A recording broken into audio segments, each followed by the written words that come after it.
പെങ്ങളുട്ടി ചേട്ടന്മാരുടെ അടുത്ത് വഴക്കൂടുന്നുണ്ടായിരുന്നു. ഇന്ന് എപ്പിസോഡിൽ കണ്ടവർക്കറിയാം. സംഭവം മറ്റൊന്നുമല്ല, പെങ്ങളുട്ടി ആദ്യം മാലയിട്ടിട്ട് ചേട്ടന്മാരത് കണ്ടില്ല എന്നുള്ളതായിരുന്നു പെങ്ങളുട്ടിയുടെ വിഷമം. നന്ദനയും സിജോയും സായും തമ്മിൽ ഉഗ്രം വഴക്ക് നടക്കുന്നുണ്ടായിരുന്നു. അവിടെ ആദ്യം മാലയിട്ടത് ആര്യ എന്നുള്ളതായിരുന്നു അവിടുത്തെ കൺഫ്യൂഷൻ എന്ന് പറയുന്നത്. അവിടെ ആദ്യം മാലയിട്ടത് ജാസ്മിൻ ആണെന്ന് ക്യാപ്റ്റനായിട്ടുള്ള സിജോ പറഞ്ഞു. അവിടെ ബെല്ലടിച്ചതിന് ശേഷം മണിയടിച്ചതിന് ശേഷം വന്ന് മാലയിട്ടത് ഞാനാണ് ആദ്യം എന്നാണ് നന്ദന പറഞ്ഞത്.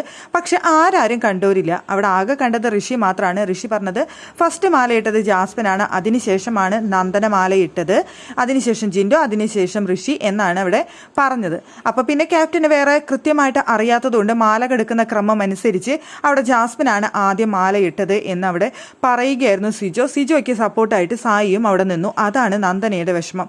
നന്ദന വന്നിട്ട് പിന്നീട് ഭയങ്കര കരച്ചിലും പിരിച്ചിലും, ഇനി നിങ്ങളെ ജന്മത്തിൽ ഞാൻ വിശ്വസിക്കില്ല, എനിക്ക് ഇത്രയും നാൾ നിങ്ങളെ വിശ്വാസം ഉണ്ടായിരുന്നു, ഇനി ഞാൻ നിങ്ങളെ വിശ്വസിക്കില്ല, ഇനി ഞാനിവിടെ ഒറ്റയ്ക്കാണ് ഗെയിം കളിക്കാൻ വന്നത്, ഇനി നിങ്ങളുടെ കൂടെ ഞാൻ നിൽക്കില്ല എന്നൊക്കെ അവിടെ കിടന്ന് പറയുന്നുണ്ടായിരുന്നു.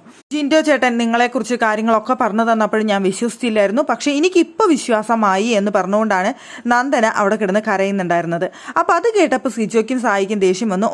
മറ്റൊരാൾ പറഞ്ഞപ്പോൾ നിനക്ക് എല്ലാ കാര്യങ്ങളും മനസ്സിലായി എന്നുണ്ടെങ്കിൽ പൊക്കോ, ഞങ്ങളുടെ അടുത്ത് ഇനി മിണ്ടാനായിട്ട് വരണ്ട എന്നൊക്കെ പറഞ്ഞ് അവിടെ നിൽക്കുന്നുണ്ടായിരുന്നു. പിന്നെ അതിനുശേഷം പാതിരാത്രിയിൽ വീണ്ടും നന്ദനയുടെ അടുത്ത് പോയിട്ട് ഇങ്ങനെയാണ് എന്ന് പറഞ്ഞുകൊണ്ട് എക്സ്പ്ലനേഷനൊക്കെ കൊടുത്ത് നന്ദനയെ സോൾവ് ചെയ്യാനായിട്ട് നോക്കുന്നുണ്ടായിരുന്നു അവിടെ സായി. എന്തായാലും ആദ്യം മാലയിട്ടത് അവിടെ നന്ദനയാണെന്ന് ഇവരോടുള്ള ഇഷ്ടം കൊണ്ട്, ചേട്ടന്മാർക്ക് അനീതിയോടുള്ള ഇഷ്ടം കൊണ്ട് പറയുമെന്നാണെന്ന് തോന്നുന്നു അവിടെ നന്ദന വിചാരിച്ചത്. പക്ഷേ അവിടെ ക്യാപ്റ്റൻ എന്ന നിലയിൽ അവിടെ ആദ്യം മാല കെടുക്കുന്നത് ആരുടെയാണോ അതേ എടുക്കാനായിട്ട് പറ്റുള്ളൂ സിജോയ്ക്ക്. അതാണ് സിജോ അവിടെ ചെയ്തത്. സിജോ കണ്ടിട്ടില്ല ആരാണ് ഇട്ടതെന്ന്. അപ്പോൾ കൃത്യമായി ആരുടെ മാല ആദ്യം കെടുക്കുന്നു, ജാസ്മിൻ്റെ കെടുക്കുന്നു. പിന്നെ കണ്ടതായിട്ട് അവിടെ ഋഷിയും പറയുന്നുണ്ട്. അതാണ് സിജോ എടുത്ത തീരുമാനം. പക്ഷേ അതിനെയാണ് നന്ദന പിണങ്ങിയിരുന്നിരുന്നത്, ചേട്ടന്മാർ എനിക്ക് വേണ്ടി സംസാരിച്ചില്ല എന്ന് പറഞ്ഞുകൊണ്ട്.